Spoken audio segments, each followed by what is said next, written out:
from Los Angeles, California. We're the Mad Scientist Party Hour.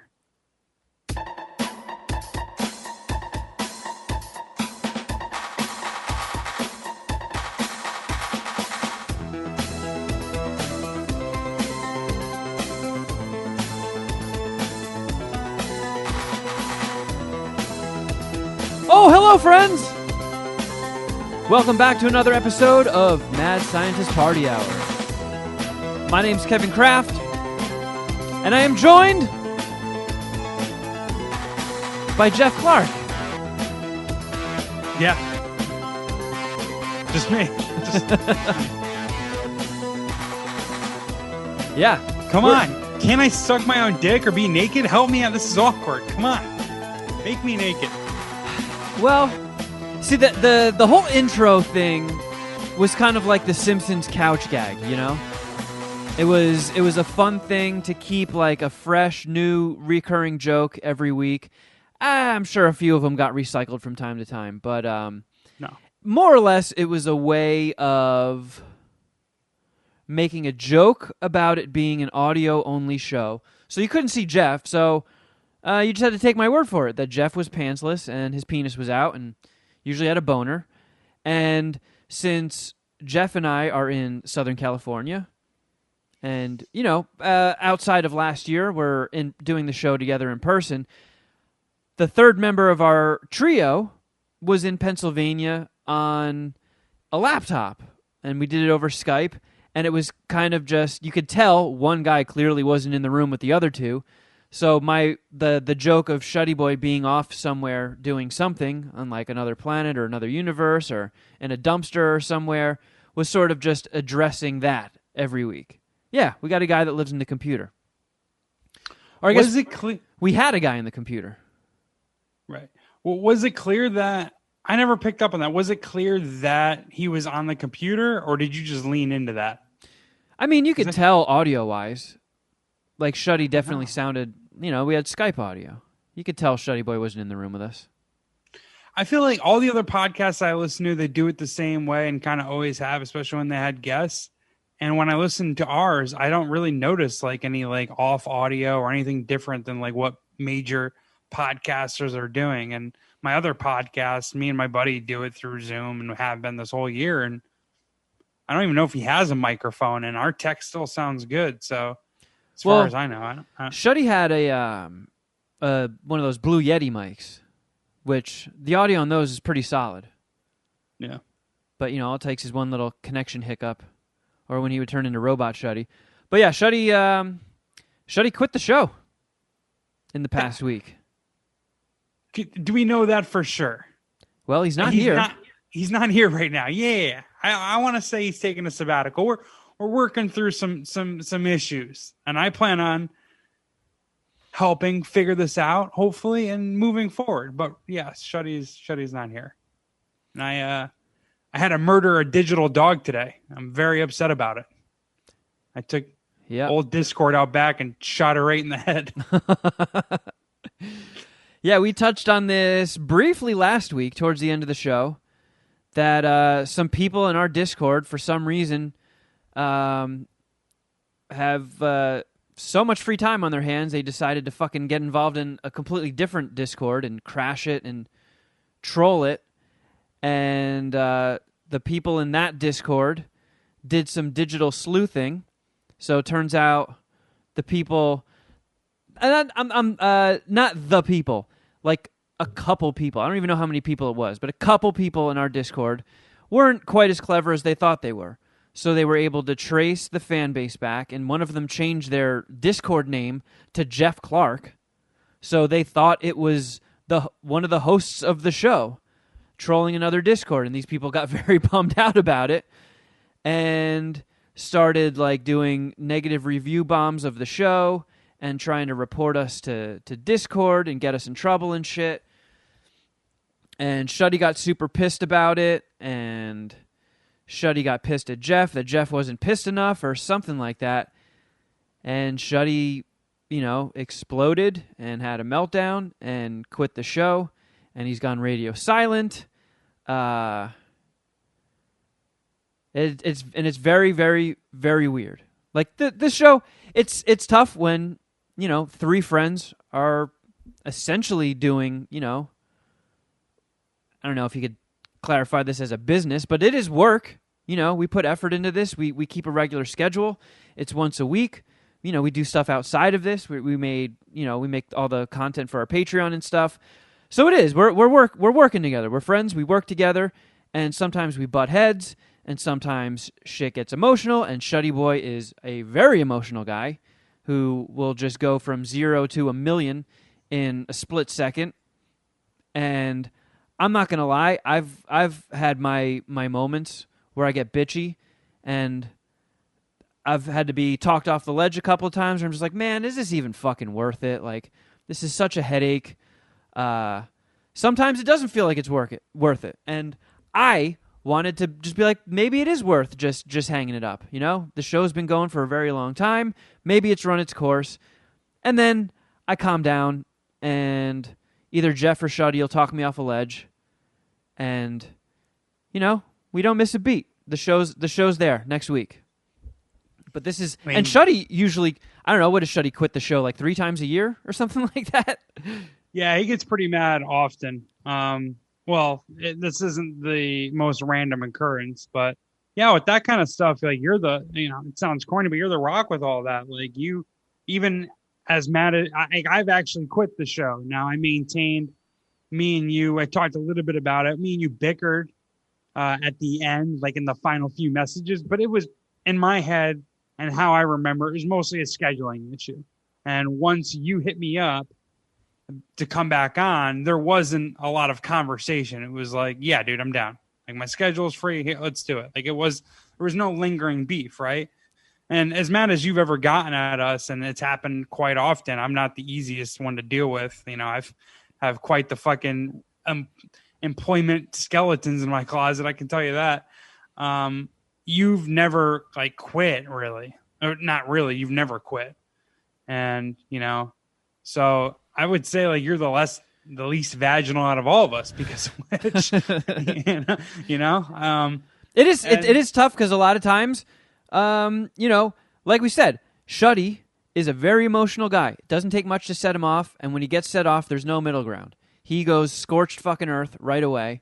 And Geoff, as I'm sure anybody who's listened to more than one episode knows, Geoff likes to troll, and he likes to be an instigator, and he likes to pour gasoline on fires. So it's the perfect fucking storm. When Shuddy gets all pissed off and bitchy, Geoff will counter that by fucking poking him, and then it's just a tornado of shit.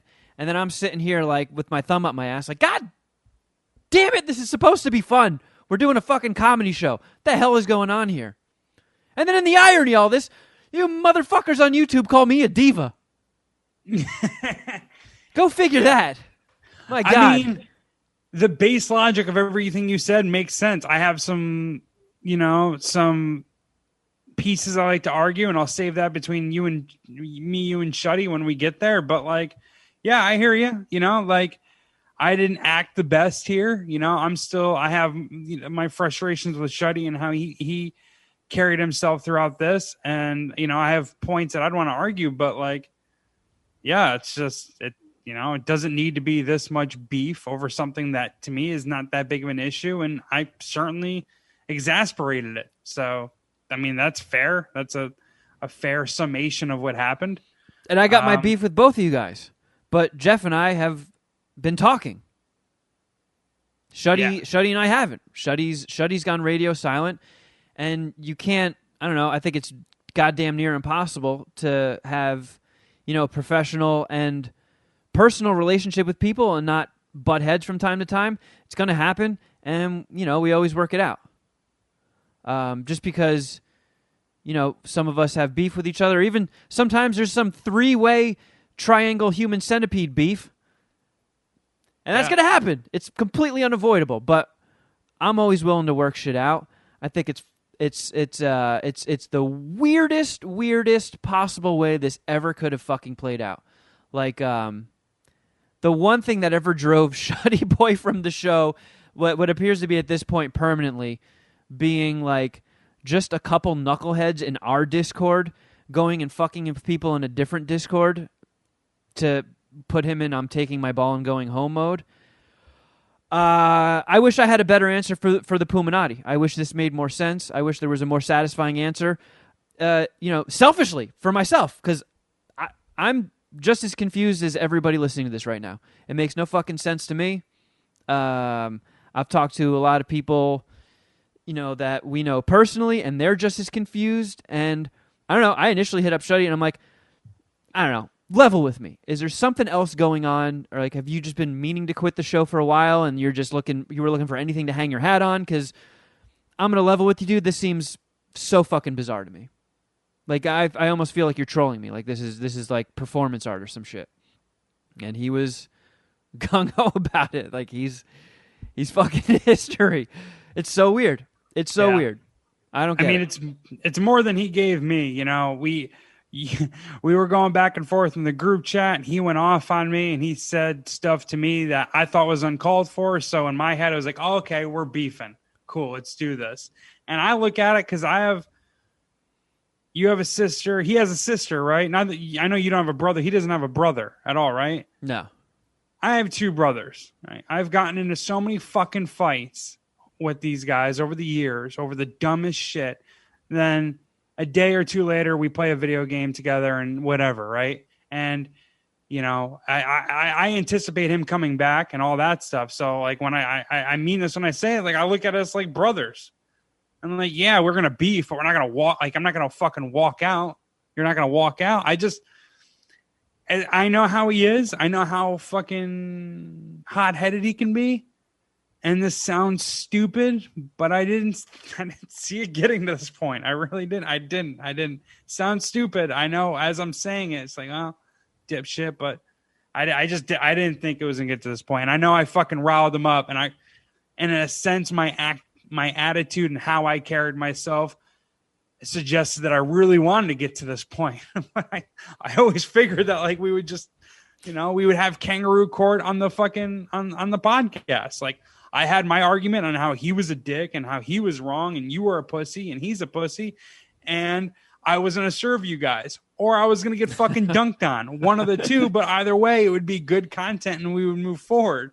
Like it is crazy. And like, there's a whole bunch of listeners that are Patreon subscribers. And I very much appreciate that. Kevin appreciates it and absolutely Shuddy does too. That definitely needs to be expressed, and if he were here he would express that as well. He's very appreciative of all the support we've gotten recently, especially. But the Discord, to me, it was my call the whole way through. I was the one who made the Discord. It was my idea. It was something that I thought was going to add to the show, and I thought it worked in a lot of ways. And then today, and after talking with you last night and reading through one of the Patreon exit surveys and kind of, thinking about it in my head, it was like, if anyone is bummed out about the Discord, about the activity happening in the Discord, then maybe it's not the best extension of our podcast at this point. And what nailed it for me was just... You're freezing up, Geoff. Oh, no. Knew this, and maybe you said this when we talked about Discord in the first. Discord infiltrated, paid for our Patreon, and came into our Discord and took screenshots. Oh, no. Like they could have gotten everything. I just got to note that my internet has become unstable. Fucking shit. Damn Spectrum. You can still hear me, right?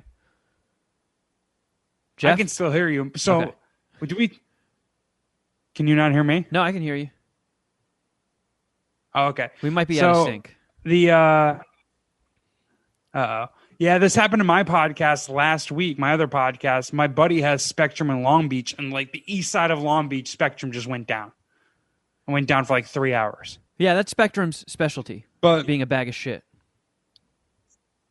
Yeah, just to wrap up the whole Discord point of it, it's like my hands were tied. Once I found out that people were getting in, taking pictures, documenting what we're talking about, and what I thought is a private space.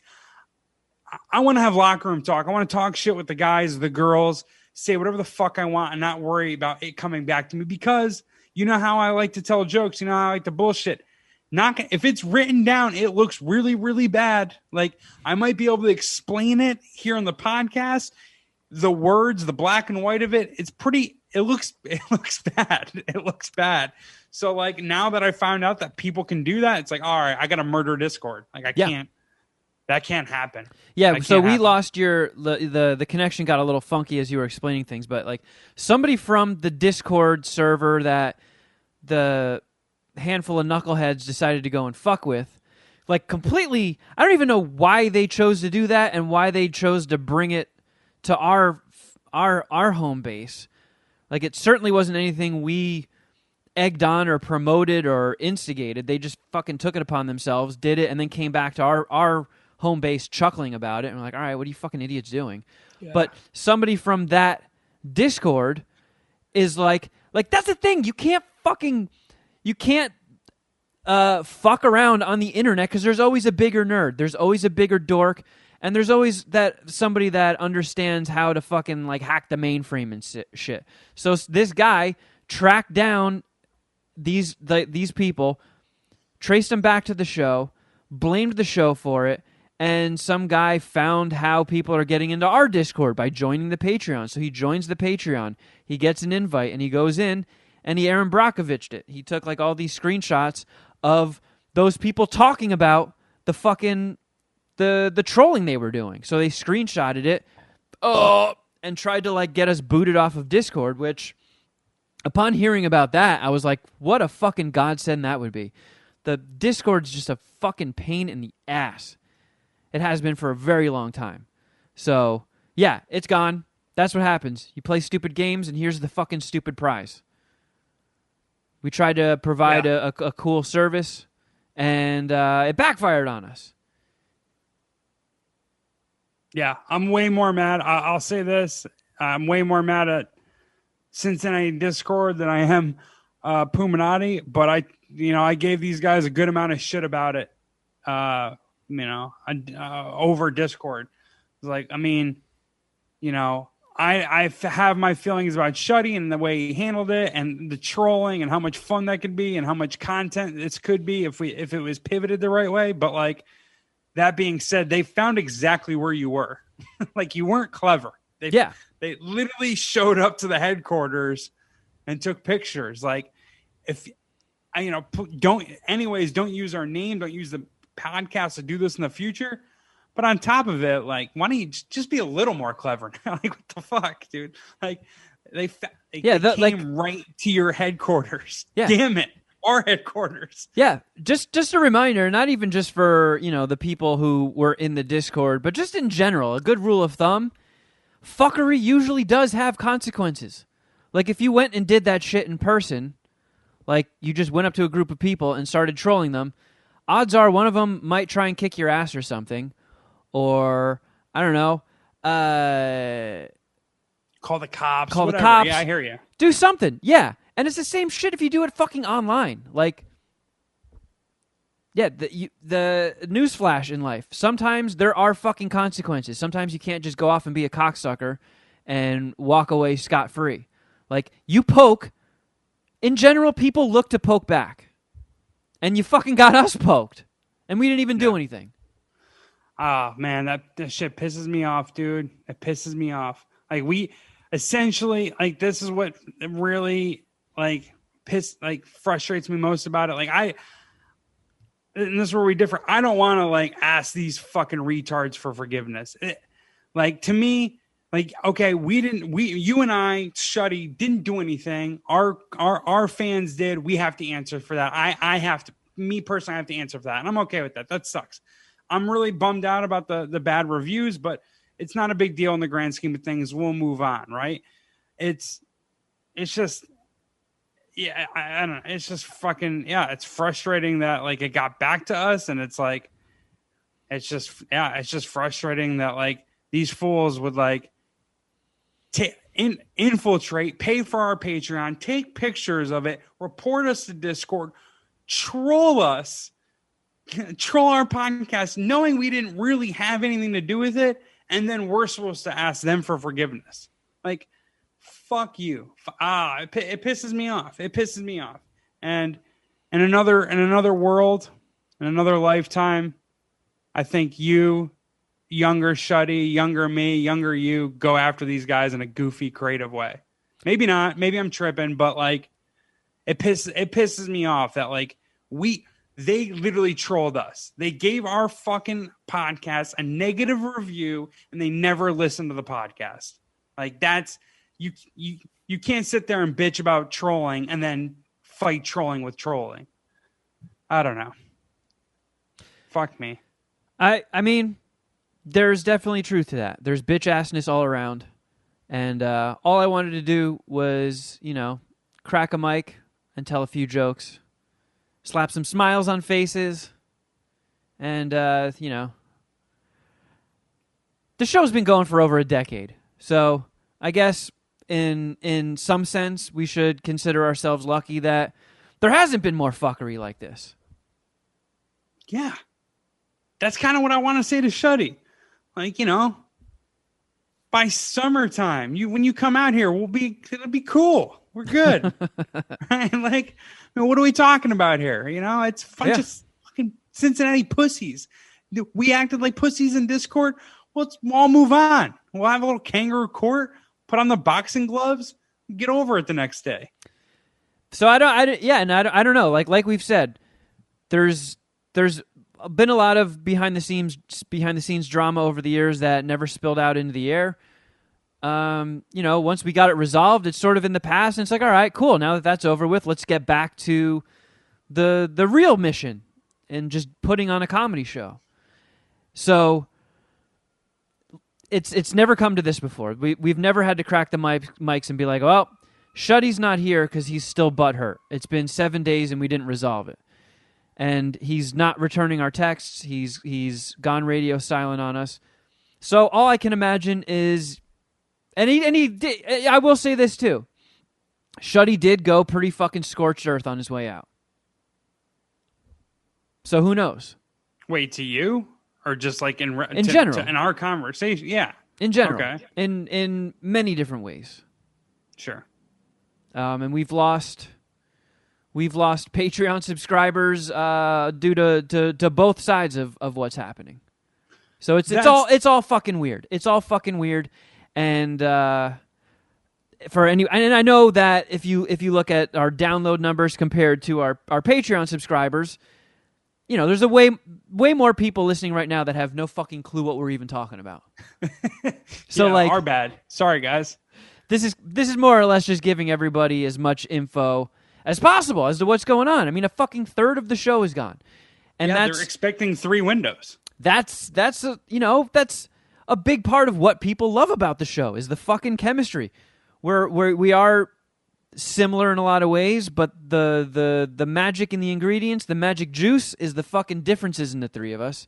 And you fuck with that formula, and yeah, things change. So you guys are owed an explanation. I wish it made more sense, but that's it for now. And for the people that are on the Patreon, it does seem like if you were a big fan of What the Fuck Did I Just Watch with Dom and Shuddy, Masters of the Pooniverse, where they did their He-Man show. I don't know. We might be able to find a way to, like, myself and Geoff sub in with Dom, because I know Dom's bummed out. Dom, loves all this stuff. He loves the world. He loves doing the Patreon shows and all that. So I know Dom is really upset. So if there is a way that Geoff and I can take turns subbing in, maybe we can keep What the Fuck Did I Just Watch alive in some sense, but we're still going to crank out all the other shows. We're still going to do the Patreon shows. All of our Geoff and my solo shows are going to be going up on the $10 tier of Patreon. Geoff and I have talked about launching a new show, the anime show, so we're going to try and make that happen. And we just carry on. And if Shuddy fucking cools down a little bit and decides he wants to come back, then he'll be back. I hope he'll be back. And why not? We're all homies. It's fun. It's profitable. It's fun. We're homies. We're fun. I don't know. Like, he'll come back. My last piece is about the Patreon specifically, and candidly speaking, I thought I was 1,000% right in this whole thing, and no one could talk me off of it. Right. And You know, I still am willing to argue my point if we can just get into like a fun back and forth, you know, but that's kind of impossible at this point. But then when I read the exit survey, someone specifically like essentially cited me and how I carried out or how I acted, and that it bummed them out and I'm the reason they left. And it's not the money. It isn't. It's, I mean, it was truthfully, it's $10, but like, it's been so much fun doing this and people give us so much good feedback. And if someone's going to be bummed out because of what I did, that makes me feel lousy. Like, that's not how I want to. I love busting balls and I love slamming on my homies and talking shit. But like, I'm not trying to bum out any listeners. And that's what happened. And objectively speaking, if you look at the data and Patreon, I look like the bigger asshole. Like, so, and again, truthfully, I'm a little dumbfounded by that. I'm a little surprised, but the data is the data. What do you want me to say? I don't know. Like, so my bad, y'all. Hey, everyone. I'm sorry. I'm sorry. Fuck. All right. Well, let's leave Discord's carcass behind us. Yeah. Fuck. That thing was a fucking ticking time bomb anyway. Jesus, man. They literally came to the headquarters. Man. Yikes. Yeah, man. Nice paper trail, pussies. You poke people on the internet, those motherfuckers get petty. Yeah. I thought Puminati Discord had a lot of free time in their hands. Cincinnati Discord. Holy shit. Yeah. Another thing that I've learned from this whole experience is people don't have enough hobbies. Like, buy a PlayStation, buy a Switch, get some comics. I don't know. You have Netflix, watch a fucking movie. That's a good Holy point. shit. I do participate a lot in the Discord to where I could be like, hey, man, come on, dude. I don't have a don't be like that. I'm one of those guys without a hobby. But the other thing is, we were in a pandemic. Like, I spent more time on my computer, my weekly screen time email that I've been getting. Oh, it's depressing, isn't it? From iPhone, from Apple. Like, I've been inside on the computer a lot, so I've been doing nothing besides talking shit on Discord. So I'm like one of those people, you know, with things opening back up, I'm going to have more hobbies, I guess. But yeah, dude, I don't know. The whole thing fucking sucks. And I think it'll be resolved sooner than later, but we'll see. And there's no promises. Yeah. For the time being, Discord's got to fucking go. Yeah, I whacked it today. It's too much of a Trojan horse. It's something that could eventually cause way more harm than good, and it's already doing harm. So, like, it might just be as simple as having a fucking chat room. An internet chat room will always devolve into the same fucking thing. So maybe it's just not worth including at all. We got comments on everything. There's comments on our social media. There's comments on YouTube. If you're a subscriber to the Patreon, you can comment on all the posts we make. So there's ways to interact. We don't need a fucking 24-hour round-the-clock chat room. Yeah. And again, unless there's better options out there. I don't know. But for the time being, fuck Discord. Yeah, I mean, the simple fact of the matter is some people aren't happy, and it's because of Discord, and we want everyone happy. So. Yeah. So there you go. There's your update. Hopefully next week we'll have better news. If not, we're fucking carrying on. MSPH lives, and I don't know what else to tell you. So do I have to watch Falcon and the Winter Soldier? No. I'm gonna have to start. I have to read. I'm gonna buy some comics. I'm going to the comic shop tonight. Actually. Also, I gotta ask Dom about this. I do got to talk to Dom about this, but the MSPH wrestling, that people are probably expecting an update on that because we were going to do it this weekend. Yeah, did you ask Dom? I didn't ask Dom. So should I not say anything? No, it doesn't matter. I can't. If MSPH wrestling goes on, I'm going to try to push it back a week. If MSPH wrestling goes on, I can't be on this weekend. Has nothing to do with this drama. I'm flying to upstate New York for some family reasons. I got to spend time with my family throughout the whole weekend, and I'm just not going to be I'm not gonna have a steady internet access. Not gonna be all the bullshit with the Puminati like I want to. Like I fucking love MSPH wrestling. I love getting together, talking shit, drinking beers, ordering Whole Foods pizza, like just making a whole fucking night of it. And I can't do it this weekend. So it's most likely going to be postponed. I'll message everyone in Discord. No, we'll just kidding. Sorry, too soon. You can just kick it old school and keep an eye on our social medias. Yeah. Twitter at MSPH Podcast, at MSPH Podcast, and we'll let you know if it's happening or not. We'll keep you updated on Dom's Twitch if it's going forward. I'll text him right now because he's texting me. Yeah, he just messaged me as well. All right, hold on 1 second. He's trying to figure out what happened to Discord. It's like, well, she's dead and buried. I killed her today, actually. It's an intense situation. It's emotional. I went into this with the best intention. You know, the chat thing was my idea. So for it to blow up in my face because of me, it's just like, oh, wow.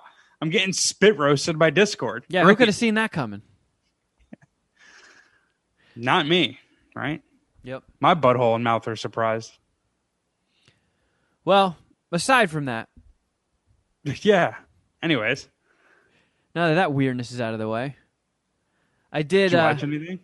Actually, I did. You know what? I did, Jeff. And I watched something at the recommendation of Puminati Elite member Bonnie. Is that still the case, or the Discord is she gone too? No. Bonnie attempted Discord for 1 day. And she was like, I left Discord for 5 minutes and then opened it back up again. And about 30 conversations had passed, and it was exhausting. So I never went back. Yeah. Anyways, she hit me up. Let me pull it up so I get the name exact. So Hulu has a documentary called The Orange Years. And it's a documentary about the golden age of Nickelodeon. So for me, the golden age is... What is that? Are You Afraid of the Dark? All of that. That was on the same night, right? Same Saturday night? Maybe Salute Your Shorts? No, that's a morning one. I know they're all probably going to be covered, right? Yeah, so they cover the start of Nickelodeon when it first launched.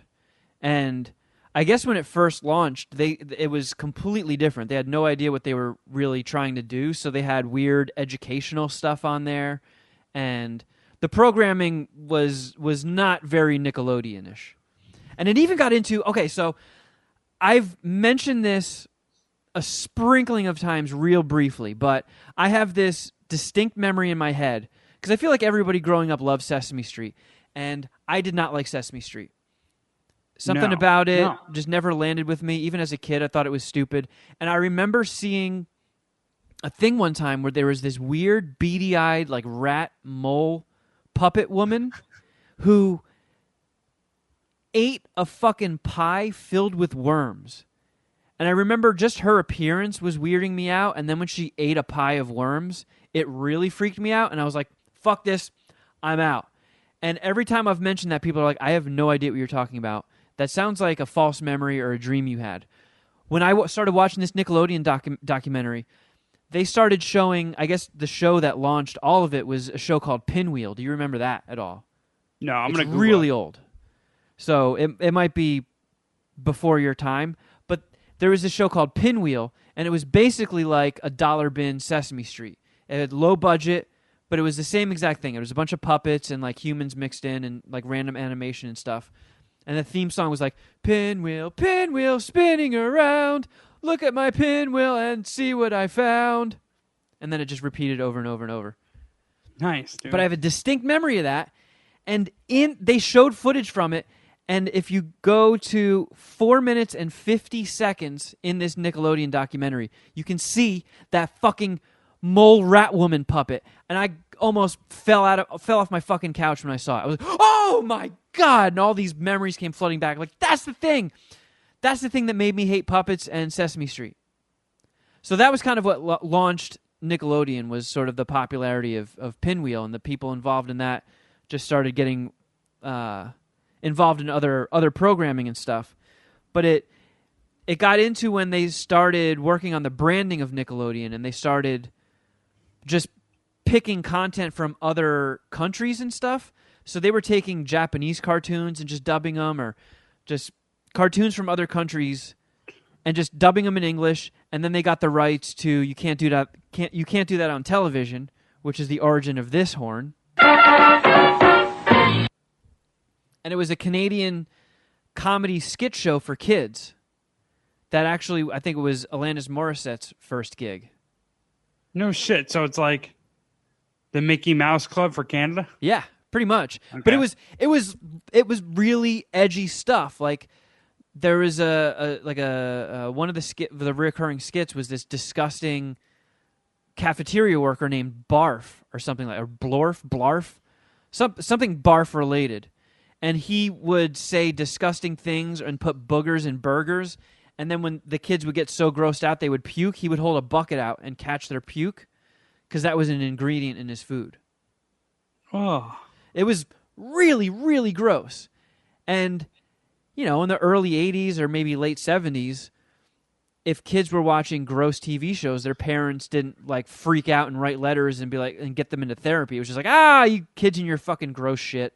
Or just like, yeah, you're not allowed to watch this channel at this time. That show is banned. So they got away with a lot more shit. And speaking of getting away with a lot more shit, the stuff they showed from, Ren and Stimpy back in the day and Rocco's Modern Life, they just show a part where Rocco is up at a bush picking berries off of it, and he plucks a berry, and this big beast jumps out from the bush holding his dick. So Rocco pretty much honked a dick in that cartoon. Oh, wow. Yeah, like everybody in our age group remembers like Ren and Stimpy being gross, like they're picking boogers and barfing on each other and shaking their ass. Like, this is stuff that wouldn't be in a kid's cartoon today. But straight up goosing dicks and Ren and Stimpy being in bathtubs with like grown naked adults, it really did flash back to like we were watching some pretty edgy shit back in the day. For sure, dude. That today's pussy parents could never handle. I just don't remember Nickelodeon like that. So you said this documentary is on Hulu? Yeah. Is it a movie, or is it a mini, like a series? No, it's like an hour and 40 minutes. Okay. But they go through, the classic. And it's always weird because Nickelodeon's still around, so you never know what people consider to be the classic Nickelodeon. But for my age range, this was like the classic Nickelodeon with Salute Your Shorts and Nick Arcade and Hey Dude and Clarissa Explains It All. And they get into pretty much Doug and Rugrats. And it's pretty much just origin stories of all that stuff and how they pitched it to the bigwigs at Nickelodeon and who was running it. And it was really fucking cool. If you have any sort of nostalgia for Nickelodeon and you're, 30 to 40 in the 30 to 40 age group, it's pretty dope. I liked it a lot. They covered, the Double Dare era and when they launched Nickelodeon Studios at Universal and were filming all the shows there. They also get into like Kenan and Kel and all that, and that was around the age when I started aging out of Nickelodeon and stuff. But what you mentioned, they covered the SNICK, Saturday Night Nickelodeon, where they had Are You Afraid of the Dark? It was cool. It was very nostalgia heavy, and they had interesting behind the scenes stories. The guy that created Doug is fucking Doug. He just looks like Doug, dresses like Doug. He's a total fucking Doug. Super weird. And he just like feels like dumb luck, right? Like he pitches a cartoon essentially around himself, and he's got no him as like a little kid. fame himself. Yeah, I think he worked on. Does he know Pinwheel. someone at Nickelodeon? Well, yeah, because he worked on Pinwheel, so he had like a okay. relationship with all those people. Right, that makes sense. And, they touched on Pete and Pete, a whole bunch of stuff. It was cool. Enough for me to suck 4.25 Nickelodeon dicks. I was trying to when you said Clarissa What was that again? Explains It All. Clarissa Explains It All. Yeah. That has Melissa Joan Hart, but I was thinking of the other girl, Larissa Olenek. Oh yeah, The Secret World of Alex Mack. That's the show that I was thinking of. Yeah, she was in the documentary. They talked about that show. I feel like she should still be kind of famous. I guess Melissa Joan Hart isn't famous, so maybe I'm just tripping. But I always thought she was hot and she was gonna like make something more out of herself. She was in 10 Things I Hate About You, right? Yeah, she was in that. She was in The Faculty, I think. Which, actually, I was thinking about that movie earlier today. 10 Things I Hate About You. Do I need to do like Heath Ledger with Julia Stiles with Shuddy? Do I need to show up at like Pliables and sing him like a fucking get the band and sing him like a song? It couldn't hurt. I'll go with you. I'll film it. Hey, I'm flying out east tomorrow, so I'll just take a Greyhound down to Quakertown and I'll go to all the Pliables and just I'll show up just fucking ready to sing a song. You're too good to be true. So we know you are a Halloween Grinch. Does that mean, like, did you also hate Nickelodeon? Be like, oh, this is kid shit. This is pussy shit. I'm too cool for Nickelodeon. I think I got done with it when I was like younger than most kids because I was just super into sports. But like I said, no, I was into all that. The Snick, Are You for the Dark? All that. Global Guts I liked. Double Dare I liked, but I feel like it went off the air when I was still somewhat young. Maybe not. Maybe I'm tripping. Salute Your Shorts I liked. Salute Your Shorts was my favorite of all Nickelodeon content. Was my favorite, and it got like the least amount of episodes too. They only did like 23 episodes in the whole run, and I wish that was one of the biggest bummers about the documentary for me. Since that one was my favorite, I wish they told more Salute Your Shorts stories, but they didn't. They didn't do too much. They didn't spend too much time on it. I got like the height of my Nickelodeon fandom was probably like I really liked Doug and I really liked Rugrats, and then when Hey Arnold came on the scene, I messed around with Hey Arnold a little bit, and then I was like I was done. Like Rocko's Modern Life, I feel like came on after Hey Arnold, and I never really fucked with that, and I never really watched Ren and Stimpy, which is before all those shows. Yeah. I don't really know why. I just didn't like it, you know. But I think you'd like this one. You think I like the documentary? Yeah. Okay, yeah. Because a lot of these shows, like I said, The Secret Life of Alex Mack, I thought was, I like that shit. So a lot of that is like nostalgic for me. Doug especially and Rugrats, but they got some cool Doug and Rugrats stories. Rugrats? Wasn't that a Howie Mandel production for the most part? No.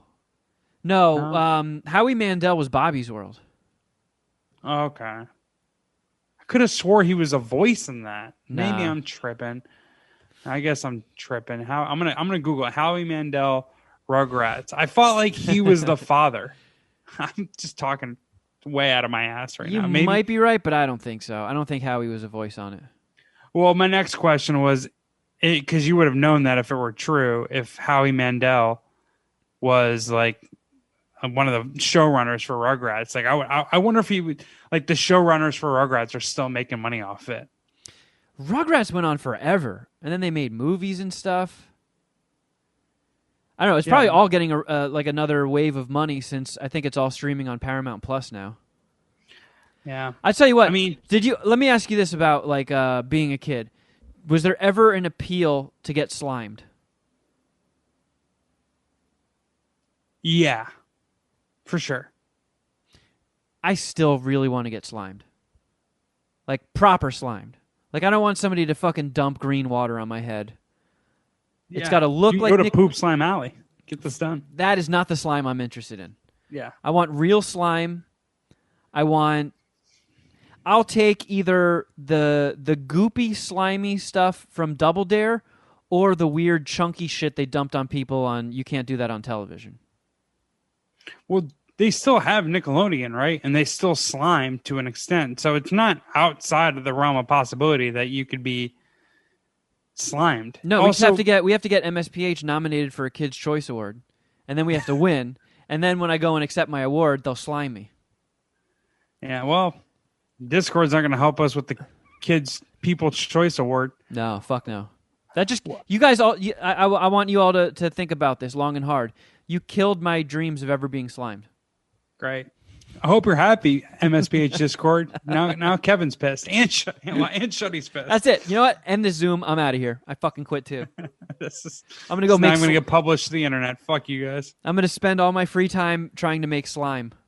I'm gonna find a good slime recipe and make it myself. I'll accept that. I'll accept that. I would slime myself if I can make good slime. Can't you slime yourself or get slimed at Universal Studios? I don't think there's a Nickelodeon presence there anymore. You could back in the day. They said they had a sliming station, and they were talking to Mark Summers, and he's like, I have no fucking idea why all these kids were lining up to get slimed. But every kid that came to Florida wanted to get slimed, and I have no idea why. Makes no sense to me. Yeah, well, I wonder what he would say about you as an adult still wanting to get slimed. It's still a goal of mine. It's still on the bucket list. It just has to be recorded. If I could go out to a field somewhere and somebody could get up on a ladder and dump a bucket of slime on my head while someone else films it, that's all I need. The fucking ice bucket challenge, the slime bucket challenge. Yes, I want that. I'll donate money to ALS. Well, come on, that's a sensitive issue. Let's find another cause to rally around and draw awareness to, and we'll use slime. The ALS and Ice Bucket, they did well. They're branded pretty tightly. How about we can do slime and? Is anybody raising money for micro penises? No. There's a bunch of needle dicks walking around that society's just completely forgotten about. Yeah, aren't they usually mass shooters? Do we really want to? I don't know. You took it there. You made it weird, Geoff. I did just make it weird. I said something in my head. I was like, this is going to be good. And then when it came out, I was like, well, that was a dead end. Yeah. Okay. We could find a way to give freshly dead corpses funding to chop their penises off and give them to baby dicks. Guys with micro penises. The Micro Penis Foundation. Started by Kevin Kraft. Oh, no. Take my name off. I don't want to be associated with that. Since he's not here to defend himself, let's say it's started by Shuddy.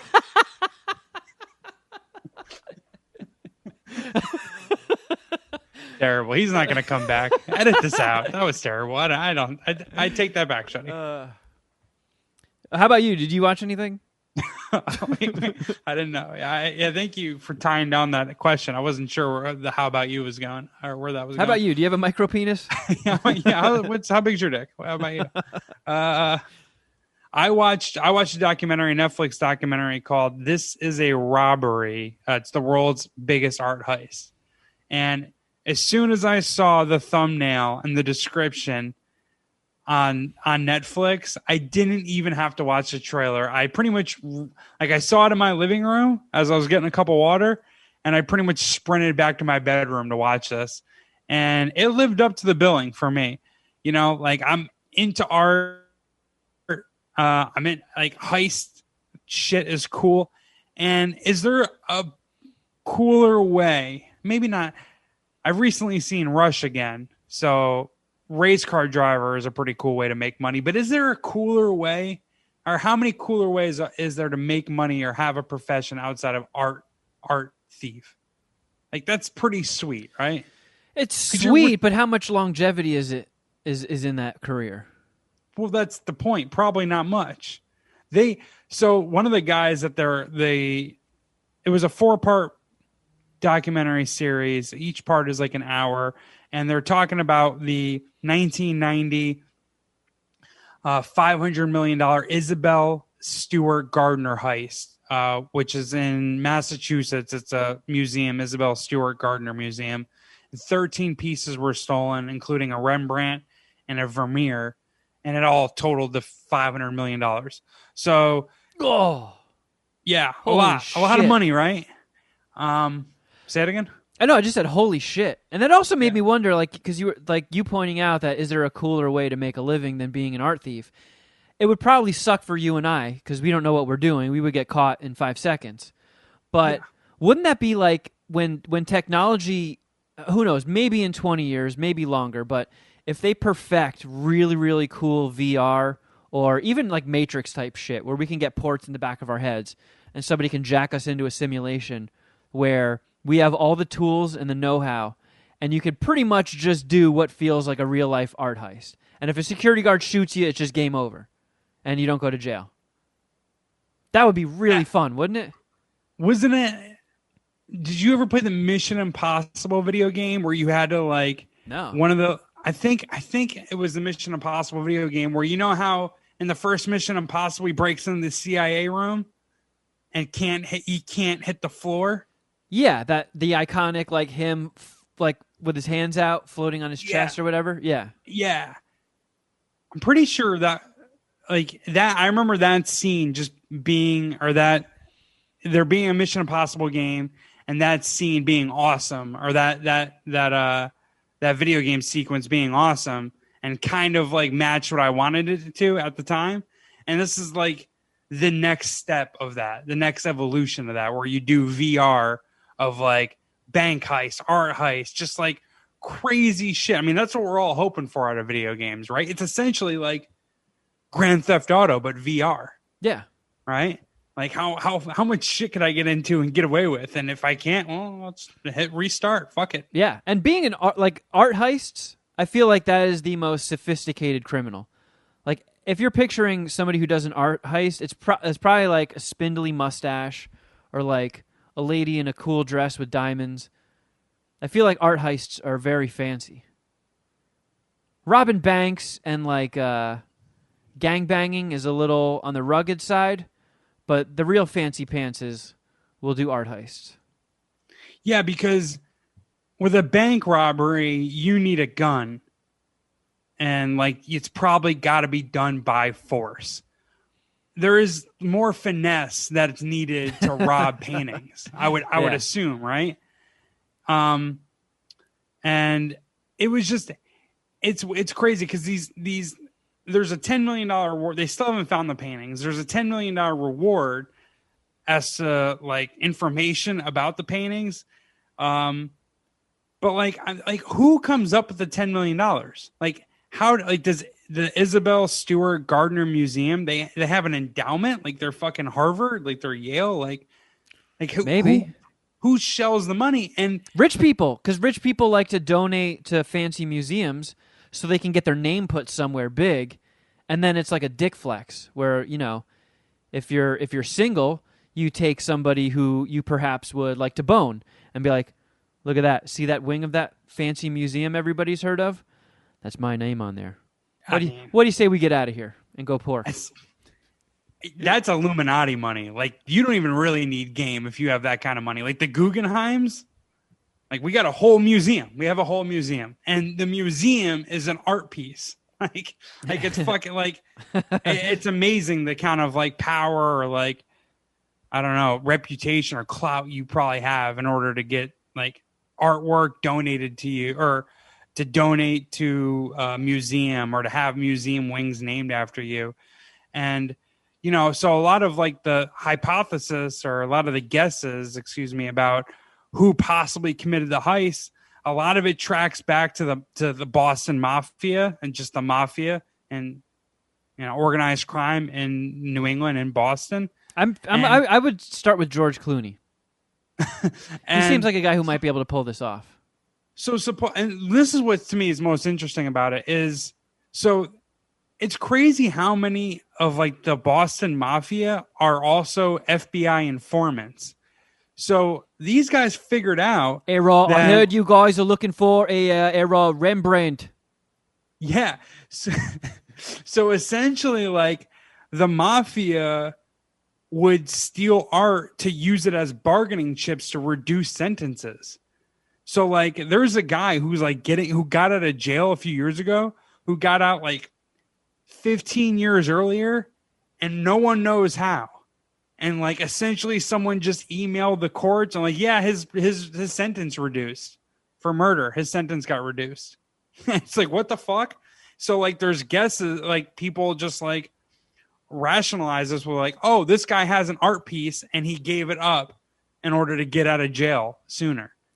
So Errol, I know I killed that cocksucker, but Errol, how about I give you this original Henri Matisse painting? Right. It's just crazy like how much rich people's skin is in the game, how much influence do they have on like federal investigations. Like they're able to, like, an art piece can get you out of jail for committing violent crimes, for, you know, like unrelated violent crimes. It's like how much power is behind this art? And I mean, it's a rhetorical question, and it's pretty obvious. A lot of fucking power, right?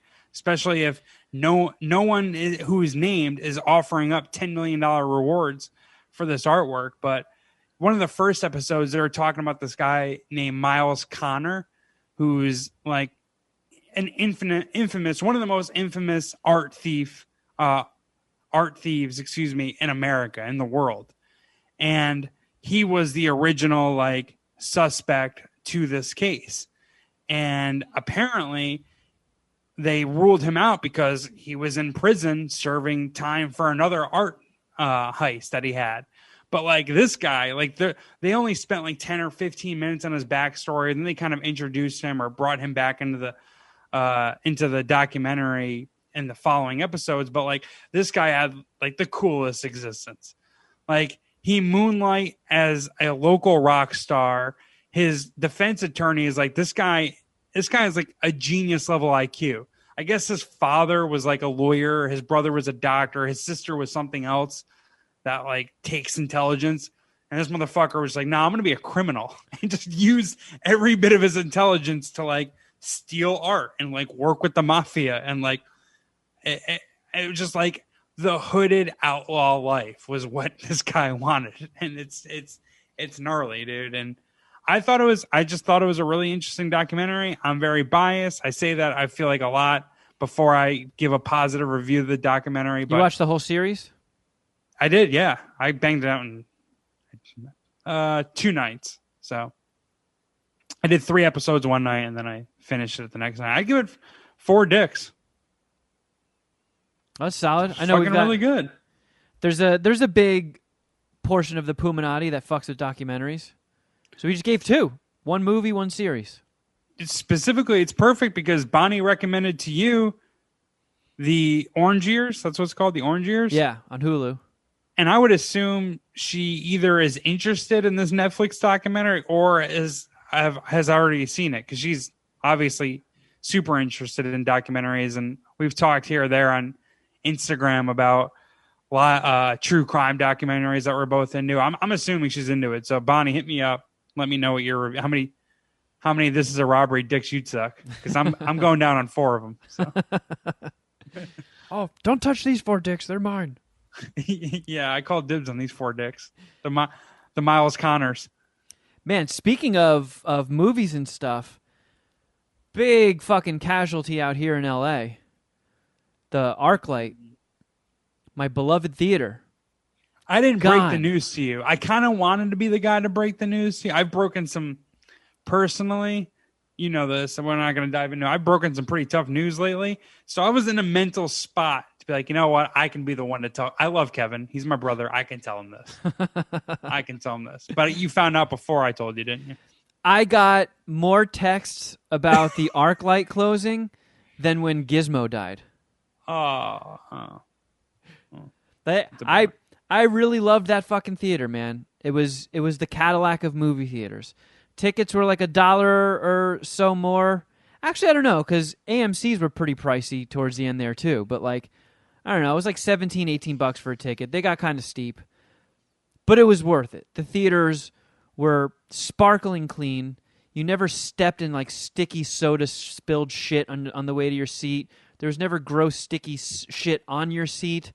They didn't run ads before the movie. They would show 3 previews, 3 trailers, and then the movie starts. You didn't have to sit through 15 minutes of fucking Pepsi commercials, and then 7 movie trailers. 3, limited. The screens were always awesome. The sound was great. The concession stand was awesome. You could get beer, you could get wine. The popcorn was the best popcorn I've ever had in any movie theater. They had a good selection of snacks.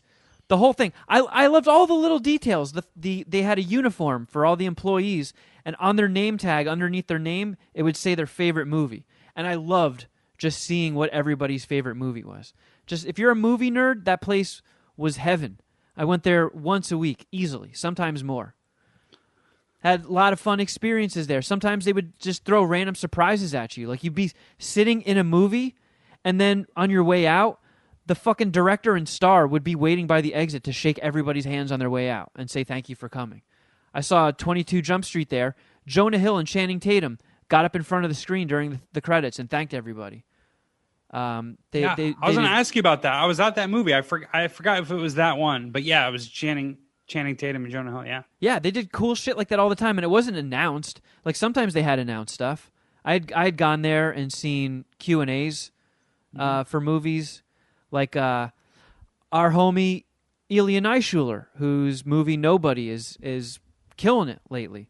I went, certified fresh. Yeah, I went and saw It Follows in the theater with him, and they just brought out chairs as the credits were rolling, and the writer-director and the two stars came out and just did a fucking Q&A right there. And I watched Ilya geek out on it because we both were just like, that movie kicked ass. And then we see chairs being brought out and we're like, what the hell is going on here?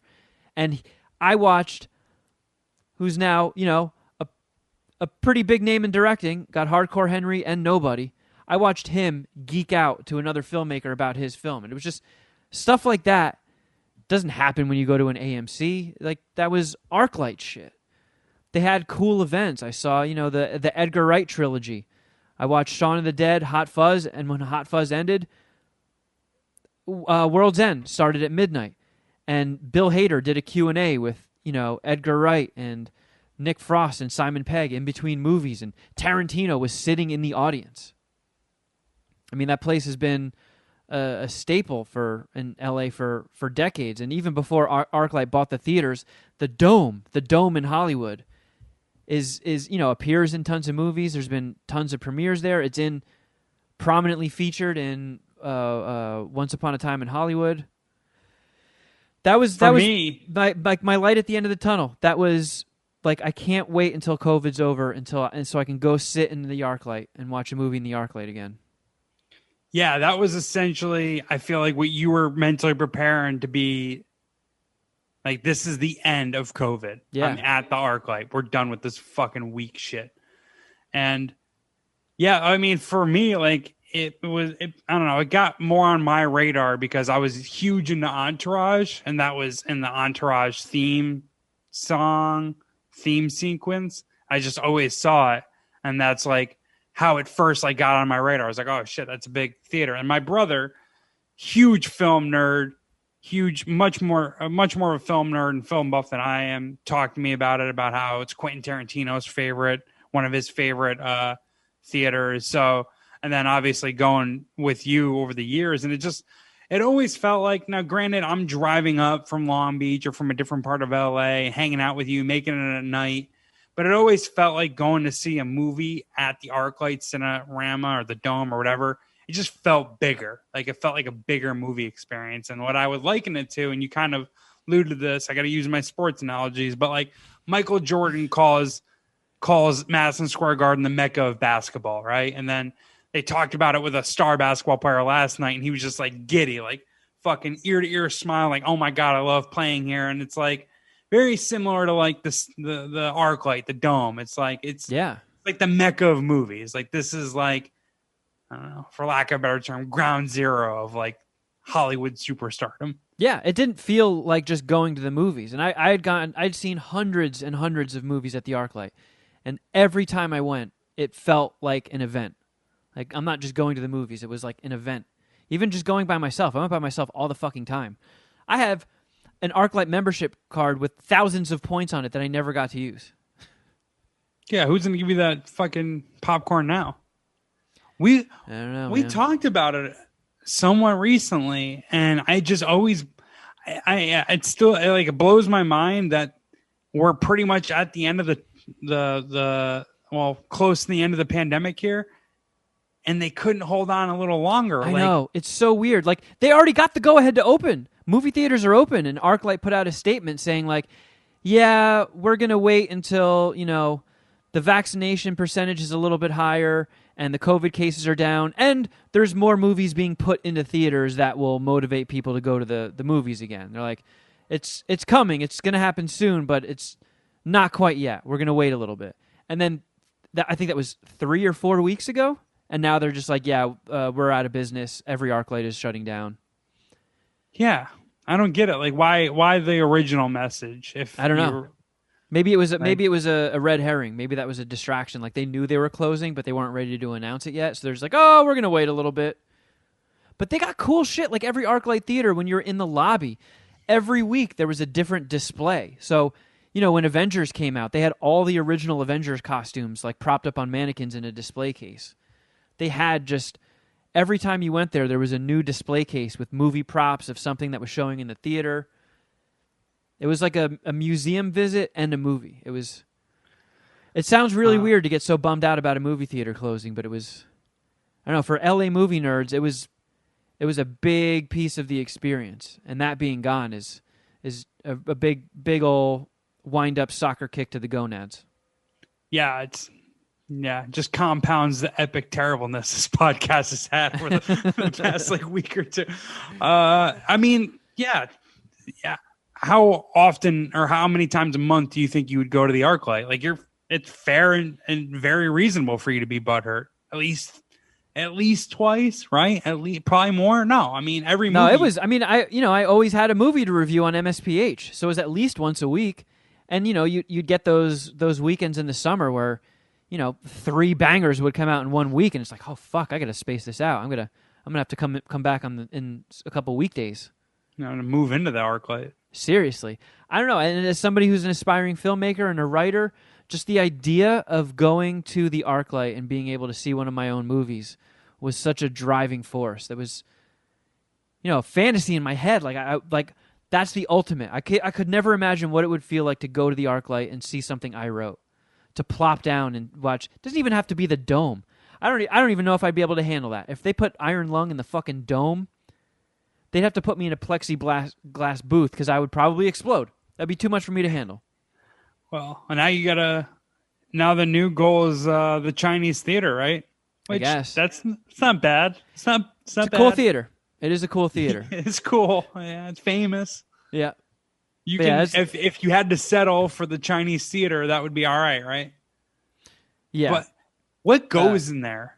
That's what it's going to be a fucking Jack in the Box. There's going to be I guess there's a Jack in the Box across the street. There's going to be a McDonald's, a fucking... what's going to happen is either AMC or Amazon or some big streaming service is probably going to buy it. I imagine it'll stay a theater. It's too big of a building to... I don't know, what else could you turn it into? Like, it's prime real estate. I'm sure the rent is through the fucking roof. So if you put laser tag in there, none of people are going to play fucking laser tag to keep the lights on. Yeah, but enough people eat fast food. I don't know. Maybe like an indoor Are you mall? going to be okay with that, though? Like, if they keep the dome and they keep the sign Cinerama and it's just, I don't know, whatever, Alamo Theaters, Regal Theaters, like, you'll be all right with that, right? The dome, I am very, very confident the dome will survive. Because it was around before it was the ArcLight. Yeah. So I'm sure that will stay a single theater. It's just a matter of who buys it, and if it's like some cruddy corporation who takes the fun out of it and is just like, yeah, I don't give a fuck what the popcorn's like. I don't care about the concessions. Yeah. People are going to pay to go in no matter what. So here's the dome. In some way, shape, or form, the dome will survive. The theaters on the inside, who knows? There's a very solid chance whatever it turns into won't be as awesome as what it was. Granted. I know. Exactly. Granted. I was also thinking, like Twitter exploded. When that news hit, every single celebrity that I follow was tweeting about it. And it's like, I wanted to be like, can't you rich motherfuckers start like a private Discord maybe? Yeah. And I don't know, do a rich guy GoFundMe? throw in your loot to it. Be part owners. I'll fucking contribute to a GoFundMe to save the ArcLight. But, sure, you brought up Clooney. How long is Clooney's money? Put in $1 million, Clooney, for fuck's sake. Yeah.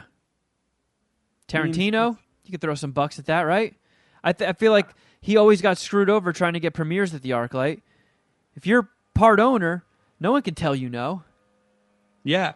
You talk about how much stroke or clout or how cool it is to have your name on the fucking wing of a museum. What if you get your name on that dome? I mean, that might be a little much. You hear what you get what I'm going with, though, or what I'm getting at here. Yeah. Well, there you go. That's the other big bummer of the week. All right. So, Palm Springs, that was good. Nana's good. I saw the selfies. Everyone looked healthy. Everyone looked happy. You're getting some boozing done with your family. How was it? It was pretty dope. It was a lot of my family is fully vaccinated or got their second shot and just waiting to hit the 2-week mark or just around the corner from their second shot. But my grandma and my aunt in Florida had been, double shotted for a minute now. So they were just like, yeah, we've been cooped up. We haven't been traveling anywhere. We haven't been seeing anybody. Let's do a little mini vacation. So they flew out here. We road tripped to Palm Springs, went out to the desert, got an Airbnb. And arriving at the place, it was in this really nice cul-de-sac outside of the house. I was like, all right, this looks like a pretty nice place. Open up the door, and this place was fucking roomy as hell. Like, massive, massive ceilings, big family room, big living room. I was like, this is fucking nice. Go out to the backyard. Backyard's a little small, but there's a lemon tree in the backyard with big-ass lemons dangling off of it and a couple that fell on the ground. There's a pool. Not the nicest pool in the world, but it was warm, and a pool. So I was like, fuck yeah, this kicks ass. Then we started inspecting stuff a little closer, and, a lot of shit didn't work, and the showers wouldn't fully convert from tub mode to shower mode, so it was just like maybe 2 people pissing on your head when you take a shower. Oh, no. A lot of plumbing issues, a lot of gross, stinky shit left behind in the fridge. Some of the beds were, like, in one of the bedrooms, it was a bedroom, but it was clearly just like an office converted, and they threw, like, 2 little kid beds. They were like 6 inches off the floor. Just 2 twin mattresses, 6 inches off the floor, thrown in this room. So that was a little weird, but we're like, who gives a fuck? We're not here to stay at the Ritz-Carlton. We're here to drink and have fun and catch up and stuff. And it was nice. Palm Springs is notoriously hot. If you're not familiar with California geography, Palm Springs, Palm Desert, that area in the Coachella Valley, desert area, somehow terraformed and made to look like Florida. And it gets hot as balls there. Pretty much the only people that live in Palm Springs are retired 80-year-olds and gay people. For some reason, old people and gay people love Palm Springs. And it gets, in the summer, like 120, maybe even hotter. But I guess this was the sweet spot. It didn't get too much past 90, and since it's so fucking dry, it wasn't like a deadening, disgusting, swampy heat. It was easily bearable. Yeah. The one thing that kind of fucked us was it was fly season. Oh, so no. It was like a biblical plague. We couldn't even lay out by the pool without getting swarmed by fucking flies. It was really weird. And my grandma was getting all pissed off, swatting all these fucking flies off of her. Is there, like, did you know that going into it? Or when No. you got there, did you see, like, signs, like, beware of fly season? No, there weren't even signs. It was just, what the fuck is up with all these flies? And my aunt and uncle have a friend that lives in Palm Springs. And we hung out with him a couple of nights there. And he was telling us, like, yeah, fly season came early this year. We're like, oh, that's what all this shit is about. But aside from that, it was just really nice, relaxing. The stress of all this podcast shit was definitely looming over it and sucked some of the fun out of it. But it was nice to just relax and drink pina coladas and Mai Tais with the family and see my grandma again. I haven't seen her in like a year and a half. I talked about it last week. My grandpa is still in the hospital, and he's been battling some shit and came within an inch of dying himself. So I know my grandma was all bummed out, and it was, once he made a turn for the better. And I also teased that my grandma was saying she wanted to get stoned for the first time. So I brought the weed lean with me, but I was like, you know what? I'm not going to twist her arm. This is going to be her decision, because if she has a bad time, I'm going to feel so fucking guilty. And I know what a bad time on weed feels like, because when it happens to me, it takes all the shit that I'm worried about, and instead of burying it and going into don't worry, be happy mode, it fucking amplifies it. And I didn't want to put my grandma in a situation where she's thinking about, losing her husband of 60 plus years. And if it got to that point where she just freaked out and had a panic attack and could only think about that and, like, her own mortality, she's in her 80s, and I couldn't have that on my conscience. If she wanted it, it was there, but I was not breaching the subject, and she didn't bring it up. So I couldn't force... even nudge her. No, I couldn't force a dose on my grandma just to have a better story to tell on the podcast. I apologize, Fair but enough. couldn't bring myself to do it. So that never happened. But then we did go to, on our last day, we went to, so my aunt and uncle's friend, he's like a jeweler. So he had a pretty nice pad and a pretty nice backyard, and we hung out there, and he was like, I want to treat you guys to caviar and champagne before you leave. And I've only had caviar once in my life, and I was pretty young, and it's fucking gross. Basically tastes like whale jizz or something. I was like, I'm not into this. I don't fuck with caviar. Yeah, I don't fuck with whale jizz, so I probably will just stay away from the caviar. Have you ever had caviar before? No, dude, I haven't. I will say this. He got the good shit, and it was awesome. I was like, all right, if this is what rich people fuck with, I could get down with this. I get confused with caviar and escargot. What's the difference? Escargot is snails. What's caviar? Fish eggs. Gotcha, okay. Wait, have you ever had escargot? Yeah, we actually went to a French restaurant one of the nights, and I got it there. You motherfucker. Listen to you. What a wonderful vacation in Palm Springs, eating escargot and caviar. Which one do you like better? Eggs. I mean, escargot is usually served in like a porcelain dish with like holes in it, so it's just a cooked snail corpse drowning in butter and garlic.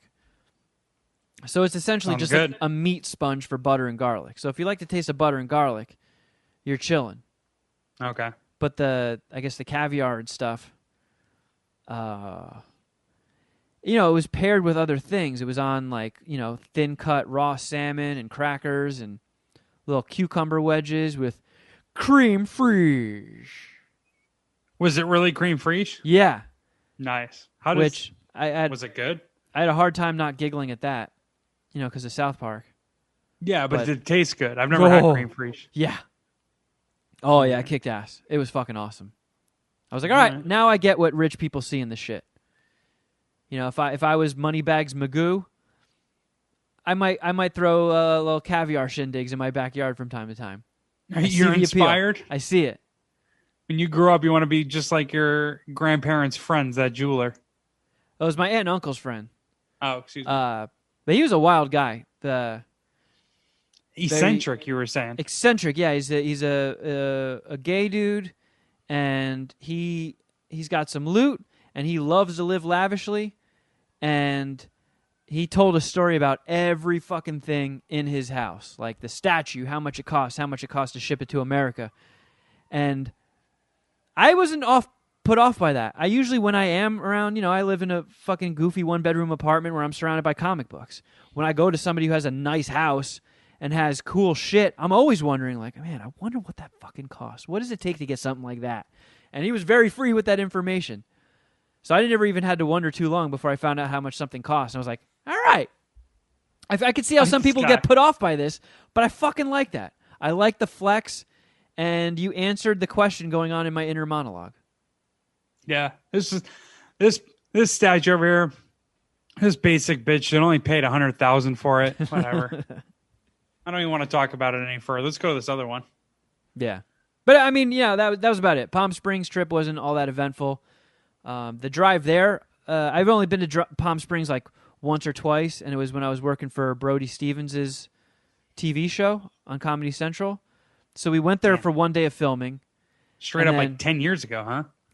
Getting there, yeah. And then the second time was when we wrapped production. They had a wrap party in L.A., and I got sent to Palm Springs to pick up Brody's mom from the nursing home and take her back to L.A. to the party. So both times I went to Palm Springs was a day trip, and it was super fucking hot. When I drove there this time, it was from San Diego. So we had to go through the mountains, and my grandma was pissing herself. It is so windy, and you make one wrong turn, you're flying off a cliff, plummeting hundreds of feet. It was wild. See, I've talked about my fear of heights. This is like a known thing. Oh, you would hate it. I actually kind of would like it. Really? I feel like you would have been in the backseat going, oh, save me, Jeebus, oh. Yeah, but I don't know. Like, I would look at it similar to a roller coaster where it's just like, yeah, this is very scary, but I'm going to be all right. I guess there's a little more room for error, but like, how often has someone fallen off the side of that mountain? I don't know. I was asking, though.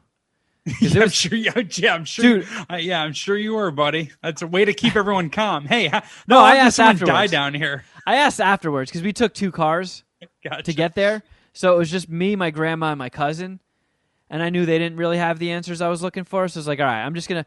I didn't even want to talk, dude. I was so laser focused on not flying off the cliffs. There was beads of sweat forming on my forehead. I was like, this is an intense video game.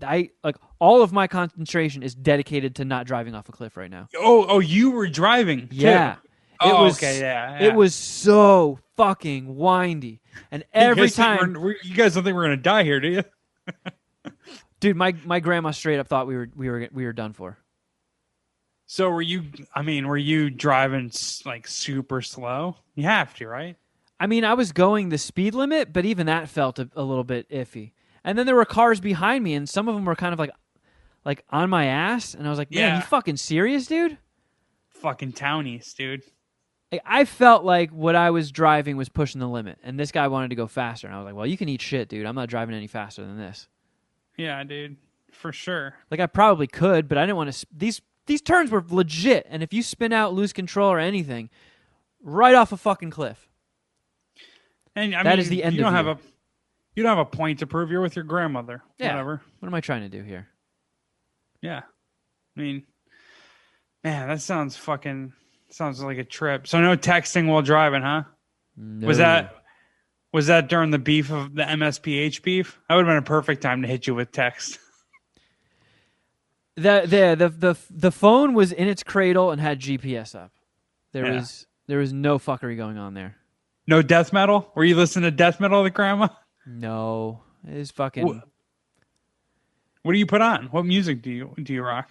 It's do you have a music, a playlist for all generations in case you're not necessarily on my phone, but I put on like the 80s channel, went back and forth between the 80s channel and Radio Margaritaville and just low volume. Yeah, so you don't have to put up with it too much. Yeah. Wait, are these, you still have Sirius in your car? Gotcha. These are Sirius channels? Yeah. Gotcha. So man, nothing all that eventful, exciting. but it was nice to get away for a little bit.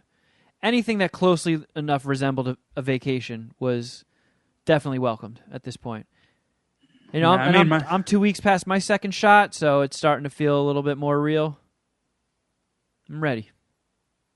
Yeah, because I guess when you like interact with people or go out and about, like people are pretty cautious, and you might have your guard down a little less. Maybe you're wearing the mask because it's part of.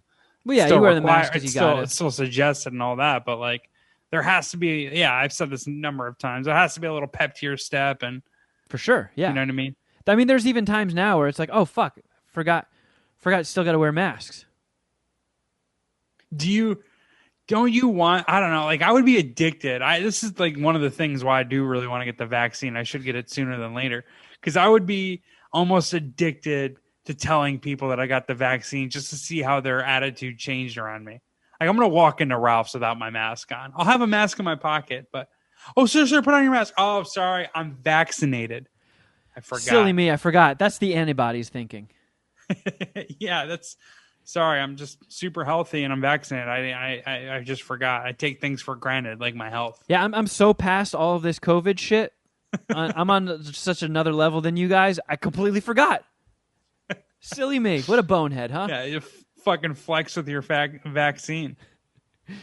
I also made the longest trip that I've had since the pandemic. Where'd you Tied go? with my longest trip. I went back to my old neighborhood, Ellis's current neighborhood, actually, Hermosa. One of my friends, I'm going to tell another story about this guy that's more topical during the Patreon, but I met up with one of my old coworkers. He was out visiting his friend it was his friend's birthday. So he's out for the week, just chilling on his couch, smoking pot, whatever, hanging out. And he was up in Venice. He biked down to Hermosa, and I met him in Hermosa because it's a middle point. He was also able to go on that bike ride, which you and Shuddy have been on before, which is just epic. Oh, You know what I yeah. mean? That kicks so much ass. Yeah. So he went from Venice to Hermosa. We went from Hermosa to Manhattan Beach, and that's like half the time. And you remember that it wasn't like exhausting, but like it was a time little bit of consuming. effort. It took some time. Yeah, it took him like an hour and 15, hour and a half. And I've made that trip with my ex before, and it's a sick bike trip, but it's an effort. So anyways, I went with him, or I met up with him in Hermosa Beach, the pier, and all. We went to a bar there and had some beers, and I brought Allie with me. She fucking hates being out in public usually, but she was such a good girl. I was very impressed. Would you put her in a basket? What? No. What do you mean? No, we didn't bike. He biked from Venice. I met him. Gotcha. And I walked. Yeah, we just hung out when we had beers outside at one of the bars, so she was able to hang out. Dude, you're seeing someone right now, so you won't be able to benefit from this, but we got to go to the dog park. The attention she gets is fucking stupid. It's stupid. Everyone loves her, and she's like the perfect dog for it too, because she gets so excited about attention, and she's just like trying to jump up and lick people in the face, and like has both their paws in the air and trying to high five people, and like she's so excited, and like it brings up the energy around her. So like there were so many like pretty girls like, oh, excuse me, can I pet your dog? I was like, sure. I'm like, oh, what's his name? It's like, oh, it's a girl. Oh, she's so, and it's just like, it's like, Allie, I cannot wait to get back out there with you. This is gonna be great. We're going. You're my bait. We're going fishing. We're gonna trick these bitches. Pun intended. Has that lit any sort of fire under your ass to start an exercise routine or get a head start? I'm going to be a virgin still. Staying with the incel life, huh? So it's the same shit. You know, I went running the other day, but then I came home and ate Postmates. I'm probably going to do a snack attack later. So, you know, the older we get, I've said this a million times, and people have voicemailed about or, you know, chimed in. It's all about diet. It's mostly about diet, and my diet isn't that good. And I'm going upstate New York, not really for a vacation, but kind of for a vacation. So now it's like, I'm not going to eat healthy up there. So I'm pretty much going to hit rock bottom this week, and then I'll come home. And this summer, like I say this now, I hope it doesn't blow up my face or I don't pull through on it, but I'm really going to like ratchet it up and really work out and get after it. You know, my hope is to do a diet, and a pretty strict diet. I just want to do the snack attack, but outside of the snack attack, really just eat healthy every other time and put some significant work in the gym, hit the weight room, get a hiking or basketball hobby, one of the two, if not mixing both the two, and just having a more fit lifestyle, active lifestyle, living like a Southern Californian. And like, you know, we talked about this with the Discord thing earlier, but like I haven't done shit besides write, podcast, and watch sports for the past year. And I'm getting antsy, and I need to fix that. I need to go the other way on that. So I'm going to get to it. And yeah, seeing how she interacts with all like everyone and hot chicks. Like I gotta stop holding this back. I'm such a fat, lumpy turd. Like not even my dog can help me here. Yeah. You're beyond the point of no return with dog help. With dog help. Yeah, for sure. I mean, it's not. I could still. Or lose it's some just weight. in your head. No. So one of our One of our show photo shoots that we've done, maybe the original one, I was wearing this shirt. I'll stand up now. This shirt is tight as fuck, and I look like 30 pounds of shit in like a 5-pound bag. Oh, we're gonna see some Geoff Hooters. It doesn't look as bad as I thought it was going to look, to be honest. But it is a lot. It is a lot tighter on me than when we first took the picture. And I'm going back upstate. It's still, the weather is still sketchy up there. It's going to be in the high 40s for a few days. So I got to bring jeans. I straight up have not tried on my jeans in a fucking calendar year. I have not put on jeans once since the pandemic. Man, you might want to try them on once we finish this up, because you might need to make a Gap run before LAX tomorrow. Oh, for sure. I'm going to like work out immediately after this. I might have to. Yeah, I don't. Yeah, I'm like. You're gonna have to butter up your jeans. It's one of those things where I have a feeling what the answer is going to be, and I really don't want to disappoint myself. So I should just go out and buy the jeans. Might as well. I mean? Yeah. But I don't know. The shorts, not like elastic or not the like gym shorts, shorts that have a button on them, they still fit, and my pants are the same size, so I hope, but fuck it. Maybe I'll just rock shorts in high 40s. I'm going to be so cold. Oh no. Whatever. No one cares. No one cares. I was not like, is it in your head that way?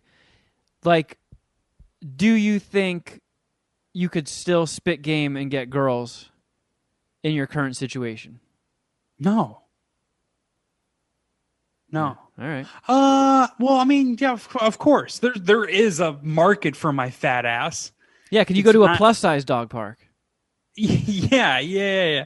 I mean, there's a market. If I'm if I'm honest and I fire my shots on Tinder, I can make it happen, but I do suck right now for various reasons.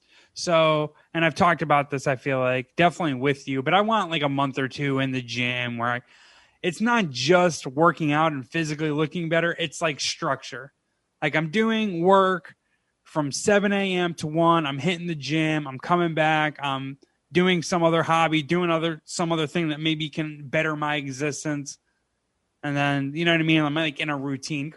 Girls, women, they want to hear about a routine. They want to hear about structure, discipline. And right now it's just like, I don't know. I wake up, I watch sports, I write about it, and then I eat Postmates. I beat off at the same time every day. Does that count? You know what I'm talking about. My watch is going off. It's actually time to beat off right now. You're dating right now. Why don't you give me your secrets to success? It's that haircut, wasn't it? You fucking handsome devil, you. The haircut definitely helped, and I got a head start on the working out. So like when I met the girl that I'm seeing now, I had already gotten a bit of a head start on de-chubbifying myself. I seem to have hit a fucking wall with it lately, which is kind of bumming me out. Like I even kept my routine up while I was in Palm Springs. But like, I don't know. After I do a bunch of push-ups and stuff, if I go and look in the mirror when I'm all swolled up, I'm like, man, I wish I looked like this permanently. But then like 20 minutes go by, and it's like someone let some of the air out of the balloon. Like my boobs are just like. Start frumping? Yeah, I frump out. It's like someone stuck a basketball air tire pump like in my boobs and went, and the fucking nips were like boink. And I still got this spare tire that I can't get rid of. So it's frustrating to have been keeping this routine going for so long and just hit a wall with the results I'm seeing. But part of it's also because I got to push it harder. I got to get the fucking cardio worked in, and it's just not happening. It's so goddamn time consuming, and I've just I've been spacing out. I haven't been working it in. I feel like if I make the bike more of a part of what I'm doing every single day, that'll get this last bit off. But I'm still at a point where I catch myself in the mirror and I'm like, I wish that wasn't there. I really like your neighborhood for the urban stuff that it has, but like my neighborhood is one of the significant advantages I have over your neighborhood. Like my pad is 2 blocks from the sand. when I go running, it's always along the beach. It's fucking sweet. Yeah. Like it's I would hate to do cardio around you. Like to I'm me, not. Yeah, I'm not doing laps in Poop Slime Alley. It's the fucking bike. I got to get on the bike. right. Like Ventura Boulevard is a no-go. I'm not running down that fucking street. Yeah, fuck that. No way. And then you could do cardio up the private section, but like that's gonna bust your ass. That's a heart attack waiting to happen. I got to get a solid month and a half with the bike before I can even consider running around that area, or just and then a light fucking jog. Life alert. Yeah, fuck that. For sure. I'll drive up and I'll save you. You let me know.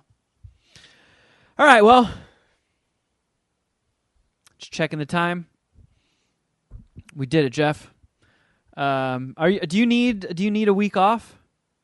Because you're going to be gone. You said you're not going to have internet and shit. I mean, believe it or not, my mom does have internet. I'm bringing, because I'm going to do a sports betting podcast up there with USA Today Sports next week. So I'm bringing my gear.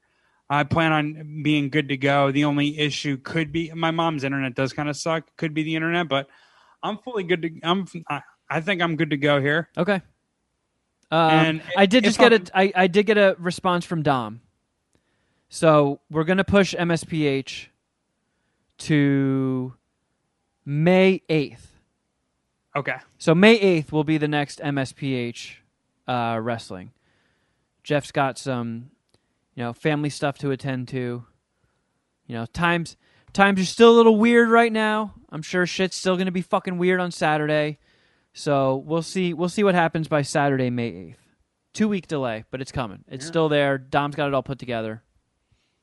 And if Shuddy's listening, come back, brother. And if anything, like I'm just thinking right now, maybe it's a stupid idea. I could not be here next week, and he can come on and say his point, or maybe he'll feel better, and we can ease back into this. We'll see what happens. We'll see what the next 7 days hold. But I don't know. I guess make sure your Apple Podcast subscription is active. Make sure you're subscribed to the YouTube channel. Stay tuned.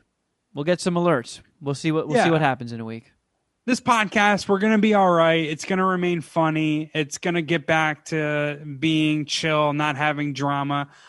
Because I'm a fucking weirdo, kind of like arguing like drama, but that's not the place of this podcast. That's not what we're here to do, and it doesn't fit what we're going for. So we're going to get back on the right foot here. It's bummer right now what's going on, but I have hopes for the future, and it'll all get squared away. Yeah, it's not our first road bump. Yeah. MSPH has been through the trenches for over a decade, so everything always evens out in the end. We'll get there, friends. Yep, for sure. But hey, thanks for hanging with us. And if you haven't done so, it couldn't hurt to get a couple more 5-star reviews from people that haven't done so to counterbalance the minor fucking review bomb we got in the last week or so.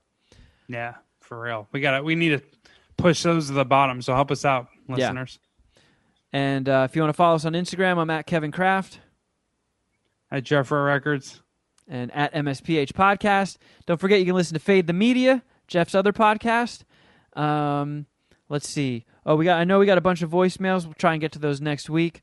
But if you want to add to the pile, you can just call 201-472-0139 and leave a message after the beep, or you can just straight up shoot your emails to madscientistpartyhour@gmail.com. Patreon, still going, still there. Discordless, but all the other content's there. Patreon.com/madscientistpartyhour. And our YouTube channel's there if you haven't subscribed yet. And you would rather watch us instead of listen. Man, now that the Ella Show has been on YouTube, it's cool seeing people do screenshots of, well, not screenshots, they actually just take pictures. People will just put the YouTube episode on their TV and just play it in the background while they're doing shit. It's kind of cool. So you can do that with MSPH as well. We're up there. For sure. Not as nice of a studio as the Ellis Show, but yeah, there's a little bit more of a budget behind the Ellis Show. But a little bit. I'm sure you can understand why. And I guess that's it, friends. But until next time, something!